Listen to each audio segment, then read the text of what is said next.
रोज एक नई कहानी देखने के लिए चैनल को सब्सक्राइब करें और बेल आइकन दबाना ना भूलें। मुझे यकीन नहीं होता कि मेरे घर की सफाई करने वाली मेरा पति कब साफ कर गई। मुझे तो पता ही नहीं चला कौन सा मनहूस दिन था जब मैं तुम्हें अपने घर लाई थी। जैसा कि आप सब लोग समझ ही गए होंगे कि स्वाति की जिंदगी में कुछ बहुत बुरा हुआ है। पर क्या?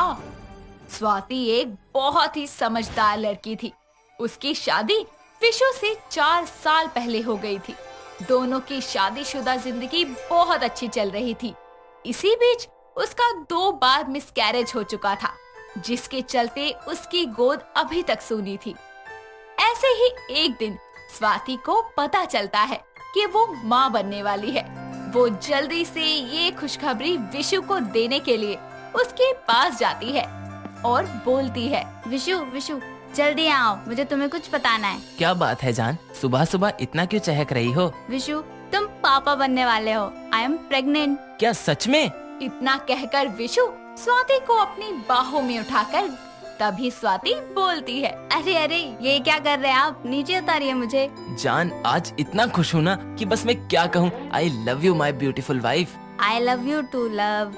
ऐसे ही वक्त बीतता है और विशु स्वाति को चेकअप के लिए डॉक्टर के पास लेके जाता है। डॉक्टर स्वाति का चेकअप करती है और कुछ कॉम्प्लिकेशन की वजह से वो उसे प्रॉपर बेड रेस्ट के लिए कहती है, जिसके चलते स्वाति घर का काम नहीं कर पाती। स्वाति का ख्याल रखने के लिए और साथ ही घर के कामों के लिए विशु घर में एक रेशमी नाम की नौकरानी लेकर आता है। रेशमी हर काम में चंट थी। बहुत जल्दी ही वो सारे घर के काम को संभाल लेती है, जिससे विशु और स्वाति दोनों ही बहुत खुश थे। ऐसे ही एक दिन रेशमी स्वाति के लिए सूप बनाकर कमरे में लेकर जाती है। स्वाति सूप पीती है और रेशमी उसके पैर दबाने लगती है।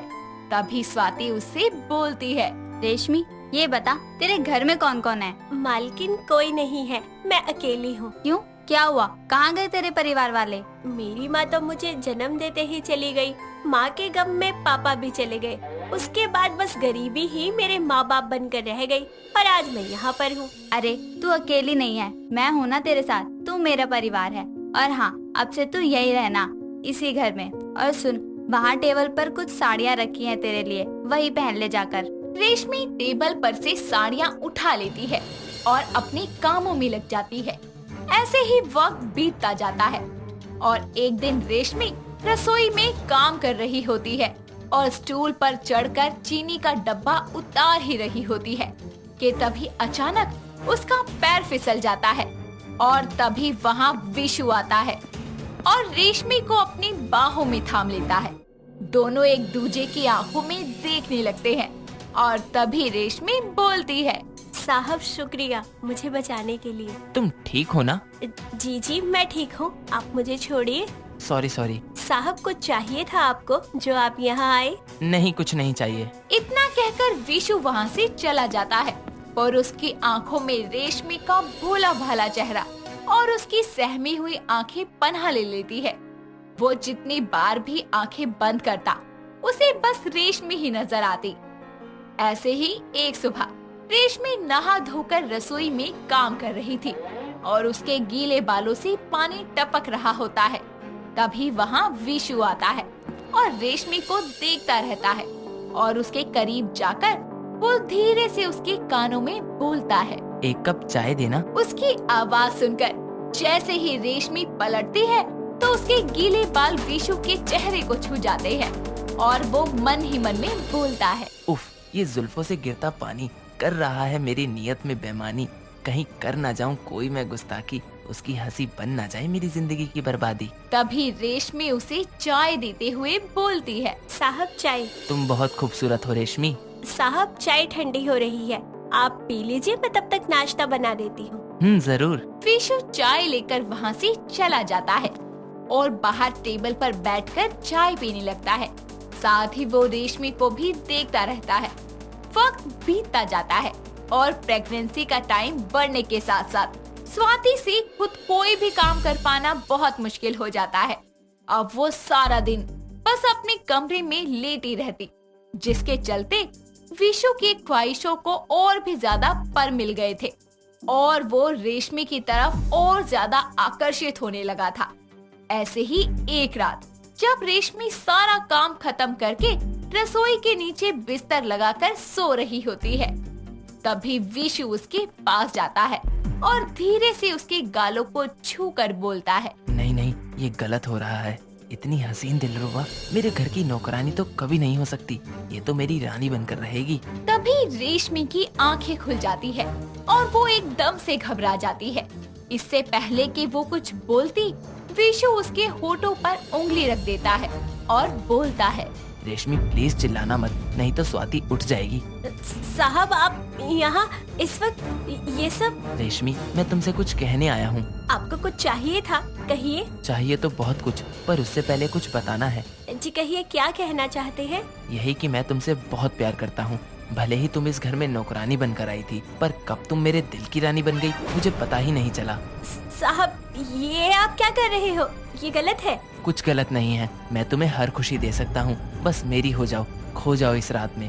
आज मैं तुम्हें इतना प्यार दूंगा कि तुम बाकी सब भूल जाओगी। नहीं नहीं साहब, ये गलत है, आप गलत कर रहे हैं। कुछ गलत नहीं है, सब सही है। तुम, मैं, हमारा प्यार, अपना लो मुझे और मेरे प्यार को रेशमी। अब विशु अपना ज्यादातर वक्त रेशमी के साथ ही बिताता। ऐसे ही स्वाति की डिलीवरी का समय आता है और वो एक बहुत ही प्यारी सी बेटी को जन्म देती है। अब रेशमी स्वाति दोनों मिलकर स्वाति की बेटी गुन्नू का ध्यान रखते। ऐसे ही एक दिन गुन्नू को भूख लगती है और वो भूख से रो रही होती है। तभी स्वाति रेशमी को आवाज लगाते हुए बोलती है, रेशमी, ओ रेशमी, कहाँ है तू? जल्दी से गुन्नू की दूध की बोतल लिया, कब से रो रही है वो। स्वाति के बार बार बुलाने पर भी रेशमी नहीं आती और थक हार कर वो खुद से दूध को गर्म करके लाती है और गुन्नू को पिला देती है, जिसके बाद गुन्नू सो जाती है। और उसके बाद स्वाति रेशमी को पूरे घर में तलाशने लगती है। तभी उसकी नजर स्टोर रूम के दरवाजे पर जाती है, जो कि खुला हुआ था और वहाँ की लाइट्स भी ऑन थी। जैसे ही स्वाति अंदर झांक कर देखती है तो उसके होश उड़ जाते हैं। वो देखती है कि रेशमी और विशु एक दूसरे की बाहों में बाहें डालकर प्यार जता रहे हैं। ये नजारा देखकर स्वाति की आंखों से आंसू झलक जाते हैं और उसका विश्वास पल भर में टूटकर बिखर जाता है। वो स्टोर रूम के अंदर जाती है और रेशमी को एक चांटा लगाती है और गुस्से में बोलती है, मुझे यकीन नहीं होता, मेरे घर की सफाई करने वाली मेरा पति कब साफ कर गई, मुझे पता ही नहीं चला। अरे कौन सा मनहूस दिन था वो जब मैं तुम्हें अपने घर में लाई थी। स्वाति, क्या कर रही हो तुम? तुम्हारी हिम्मत कैसे हुई इस पर हाथ उठाने की? इस 2 टके की नौकरानी के लिए तुमने मुझसे बेवफाई की। अरे क्या कमी थी मेरे प्यार में, बोलो?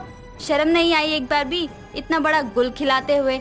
अरे मेरे नहीं, कम से कम इस नन्ही सी जान के बारे में सोच लेते जो अभी अभी इस दुनिया में आई है। तुझे तो मैंने इस घर का हिस्सा माना, पर तूने तो रिश्तों के मतलब ही बदल दिए मेरे लिए। दीदी मुझे माफ कर दीजिए, मैं बहक गई थी। मैं ये सब नहीं करना चाहती थी, पर हमेशा से अकेली रही थी ना, और जब मुझे किसी का प्यार मिला तो मैं खुद को रोक नहीं पाई और ये भूल कर बैठी, और मुझे पता ही नहीं चला कि मैं जाने अनजाने किसी का घर उजाड़ रही हूँ। मुझे माफ कर दीजिए दीदी, मैं आप लोगों की जिंदगी से हमेशा के लिए जा रही हूँ। इतना कहकर रेशमी वहाँ से हमेशा के लिए चली जाती है और अपने साथ हुए इस धोखे के बाद स्वाति कभी भी विशु को माफ नहीं कर पाती और तलाक लेकर हमेशा के लिए विशु से अलग हो जाती है। तो वही विशु भी अपनी सारी जिंदगी पछतावे में गुजार देता है। किसी शहर में काजल नाम की एक लड़की रहा करती थी, जिसे खाना बनाने का बहुत शौक था। उसकी माँ जानकी और पिता मुरारी अपनी बेटी की शादी के लिए रिश्ता तलाश कर रहे थे। तभी उन्हें एक लड़का मिलता है, जिसकी माँ कामिनी घरेलू लड़की ढूंढ रही थी। ऐसे ही एक दिन दोनों परिवार वाले एक साथ बैठकर बातें कर रहे होते हैं। अरे जरा लड़की को तो बुलाइए, ऐसे ही थोड़े ही बिना देखे चले जाएंगे। वो क्या कहते हैं, हमारी बेटी ना बहुत ही अच्छा खाना बनाती है और बहुत शौकीन है खाना बनाने की भी और खवावे की भी। ये लीजिए, आप सबन के लिए स्पेशल आइटम बना कर ला रही है। हाँ, ये क्या है? इसे स्पैगेटी कहते हैं। ये बहुत ही लाजवाब होता है और ये बहुत हेल्दी भी है। आप खाइए ना और फिर मुझे नंबर दीजिए। जी, नंबर 97632814। अरे चुप पगले, फोन नंबर नहीं, खाने का नंबर मांग रही है। कामिनी प्लेट चाट सब खा जाती है और उसकी खाना बनाने की ये गुणवत्ता देख वो उसे अपने घर की बहू बनाने का फैसला कर लेती है। कुछ ही दिनों बाद काजल और कार्तिक की शादी हो जाती है। घर की बहू रोजाना नए नए डिश बना सबको खुश करती रहती। उसका खाना सब उंगलियां चाट चाट कर खाते थे। अरे बहू, मैंने कभी सपने में भी नहीं सोचा था कि मुझे इतनी अच्छी खाना बनाने वाली बहू मिलेगी। हाँ हाँ माँ, बिल्कुल सही कहा तुमने। इसके हाथों के खाने का तो मेरे दोस्त भी बहुत तारीफ करते हैं। मन तो करता है बस इसके हाथों को चूमता रहूं। अरे बस बस, मुझे खाना बनाना और खिलाना दोनों ही बहुत पसंद है। कुछ दिन यूं ही बीत जाते हैं और काजल की हाथ का बना खाना पूरे मोहल्ले में मशहूर हो जाता है। कोई ना कोई उसके घर आता और खाना लेकर जरूर जाता। ये सब देखकर उसकी सास को बहुत बुरा लगने लग जाता है, क्योंकि सभी उसी के हाथ का खाना पसंद करते हैं, जिससे उसके मन में अपनी बहू के लिए द्वेष भावना उत्पन्न हो जाती है। ऐसे ही एक दिन कार्तिक टीवी देख रहा था और उसमें एक मास्टर शेफ के कंपटीशन का ऐड आता है, जिसे देख वो काजल को जोर जोर से आवाज देने लगता है। अरे काजल, ये देखो, अरे तुम्हारे काम की बात है, जल्दी आओ जल्दी। अरे आओ ना यार। अरे क्या हुआ, क्यों चिल्ला रहे हैं आप? अभी आ रही हूँ ना। हाँ जी, बोलिए, क्या हुआ? अरे ये देखो, मास्टर शेफ का कंपटीशन होने वाला है। Why don't you participate? मुझे तुम पर पूरा भरोसा है, तुम ही जीतोगी, देख लेना।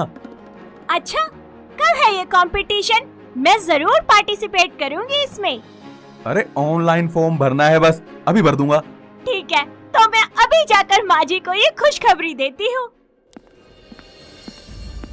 खुशी खुशी काजल अपनी सास को बड़े ही चाव से सारी बात बताती है। ये सुनते ही कामिनी गुस्से से तिलमिला जाती है। कहीं नहीं जाना तुझे, चुपचाप घर में रह, डंडे मार के तोड़ दूंगी। हाँ, लेकिन माँ जी, मैं क्यों नहीं जा सकती? अरियो, मुझसे जुबान मत लड़ा। तेरा काम सिर्फ इस घर में खाना बनाने का है, ना कि जमाने को दिखाने का। हाँ, आखिर मेरे भी कुछ सपने हैं, कोई अरमान है, मुझे भी तो हक है बाहर जाने का। हाय हाय, कैसी बहू ले आई मैं अपने घर में। तुझे मैंने मना कर दिया तो बस मना कर दिया। मैं भी देखती हूँ तू कैसे जाती है इस कंपटीशन में। हाँ, दूर खड़ा कार्तिक सारी बातें सुन लेता है और अपनी माँ को समझाने की बहुत कोशिशें करता है, पर वो नहीं मानती। मजबूरन ही उसे अपनी बीवी को चोरी छुपे रात में भगाना पड़ता है। काजल अपनी इस सिंपल सी घर की दाल में तड़का लगाने के लिए मास्टर शेफ के कंपटीशन में हिस्सा ले लेती है। उसका शो टीवी पर रिलीज होता है, जिसमें वो बहुत सारी डिशेस बना जजेस को सर्व करती है। अरे वाह वाह, क्या स्वाद है खाने का, एकदम लजीज। It's fabulous. आपके हाथों में जादू है, जादू। मैंने आज से पहले इतना टेस्टी डिश कभी नहीं खाया। It's so yummy. Thank you so much sir, thank you. Kajal को टीवी पर देखकर उसकी सास का गुस्सा 7वें आसमान पर पहुंच जाता है। सभी आस पड़ोस के लोग काजल का शो देखने लग जाते हैं। ये सब देखकर कामिनी का गुस्सा हद से पार हो जाता है और वो तुरंत ही अपनी बहू को उस शो से वापस लाने चली जाती है जहां उसका ग्रैंड फिनाले आ चुका था। वाओ! तो दोस्तों, आप सभी कितने एक्साइटेड हैं जानने के लिए मास्टर शेफ के विनर का नाम?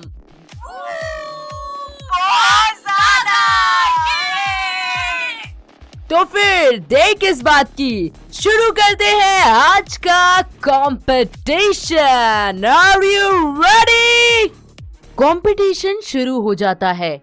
काजल खूब मेहनत से अपना देसी खाना बनाना शुरू कर देती है।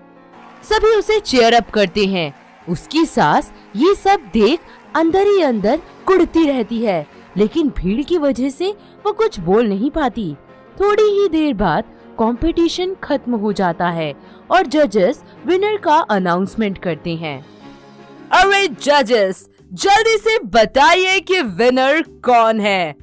अच्छा तो बता देते हैं, विनर है काजल सिंह। ओह माय गॉड, सच्ची? ओह, मुझे यकीन ही नहीं हो रहा। हाँ बिल्कुल, आइए और ये अवार्ड लेकर हमें कुछ शब्द कहिए। जी, मैं यही कहना चाहती हूँ, जिन्होंने मुझे इतना सपोर्ट किया, यहाँ तक भेजा, जी वो और कोई नहीं बल्कि मेरी सासू माँ है। अगर उनका आशीर्वाद ना होता तो मैं कभी मास्टर शेफ न बन पाती। वो मेरे लिए बहुत खास है। थैंक यू सो मच सासू माँ। आप जहाँ भी हैं, मुझे सुन पा रही हैं, देख पा रही हैं, तो मेरी तरफ से आपको बहुत सारा प्यार और थैंक यू भी। ये सारी बातें सुनकर कामिनी की आंखों में आंसू आ जाते हैं और उसे अपनी गलती का एहसास होता है। वो उदास हो अपने घर चली जाती है और थोड़ी ही देर बाद जब काजल घर लौटती है तो उसकी सास आरती की थाल लिए उसका घर में स्वागत करती है। अरे बहू, तूने तो मेरा नाम ही रोशन कर दिया। आज मुझे एहसास हुआ कि तू कितनी अच्छी है। बेटा, अपनी इस सास को माफ कर दे। मैंने तेरे साथ बहुत गलत किया। हाँ। अरे माँ जी, ये क्या कह रही हैं आप? और आप माफी किस बात की मांग रही हैं? मुझे तो बस आपका आशीर्वाद चाहिए। अच्छा चलो रोना धोना बंद करो यार, चलो सेल्फी लेते हैं। अरे आज घर की बहू अवार्ड लेकर आई है। काजल के अवार्ड मिलने की खुशी में पूरी फैमिली पार्टी रखती है, जिसमें बड़े बड़े लोग शिरकत करते हैं और उसकी खूब तारीफ करते हैं। साथ ही उनका पूरा परिवार समाज में सम्मानित हो जाता है। अब कामिनी को अपनी गलती का एहसास होता है। वो अपनी बहू को सराखों पर रखने लग जाती है। इस तरह कामिनी के मन से द्वेष भाव निकल जाता है। तो दोस्तों, कैसी लगी आपको हमारी चटपटी मास्टर शेफ बहू? क्या आपके आसपास भी कोई ऐसी ही बहू है जो चटपटे खाने बनाती हो? अगर हाँ, तो हमें कमेंट करके जरूर बताना। दोस्तों, अगर आपको ये कहानी पसंद आई तो इसे लाइक करें, शेयर करें और कमेंट करके बताएं कि कहानी में आपको सबसे अच्छा क्या लगा।